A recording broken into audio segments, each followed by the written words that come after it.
বন্ধুরা আজকের এই ভিডিওটা তোমাদের 10 বার করে দেখতে ইচ্ছা হবে, একবার ভিডিওটা দেখে তোমাদের মন ভরবে না।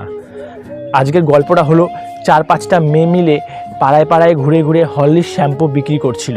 হঠাৎ করে তারা নিজেদের মধ্যে আলোচনা শুরু করলো যে আজকে তো একটাও কিছু বিক্রি হলো না, কী যে হবে কে জানে, মালিক বকা দিবে আমাদেরকে, মালিক বলবে সারাদিনে এক পিসও বিক্রি করতে পারলা না। সুতরাং তারা কি করলো, এটা ভেবে একটা বাড়িতে গিয়ে বলল কেউ কি আছেন বাড়িতে। এরপর তাদের কথা শুনে বাড়ির ভদ্রলোক বেরিয়ে আসলো, বেরিয়ে এসে বলল কি হয়েছে ম্যাডাম বলুন। তখন তাদের মধ্যে থেকে একটি মেয়ে বলল স্যার আমরা একটা কোম্পানি থেকে এসেছি, আমাদের কাছে হরলিক্স শ্যাম্পু আছে, আপনি কি নেবেন আমাদের কাছ থেকে। তখন সেই ভদ্রলোকটি জিজ্ঞেস করলো দাম কত। মেয়েটি বলল শ্যাম্পু 5 টাকা আর হরলিক্সও 5 টাকা। তখন ভদ্রলোকটি বলল 5টা শ্যাম্পু দিন, 5টা হরলিক্স দিন। এরপর মেয়েটি বলল স্যার এই নিন 50 টাকা হয়েছে। ভদ্রলোকটি কি করলো, 50 টাকা না দিয়ে মেয়েটিকে 500 টাকার নোট দিল। এরপর মেয়েটি বলল যে স্যার 500 টাকা দিলেন কেন আপনি।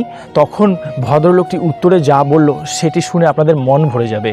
ভদ্রলোকটি বলল দেখুন আপনাদের সততা এবং আপনাদের পরিশ্রম দেখে আমি খুশি হয়ে 500 টাকা আপনাদেরকে দিলাম। সুতরাং কিছু কিছু মানুষ আছে যারা টাকার অভাবে দেহ ব্যবসায় নেমে পড়েছে, টাকার অভাবে তারা নিজের শরীর বিক্রি করে দিচ্ছে, কিন্তু আপনারা তেমন কাজ কখনোই করেননি। আপনারা কষ্ট, পরিশ্রম, সংঘর্ষ বেছে নিয়েছেন।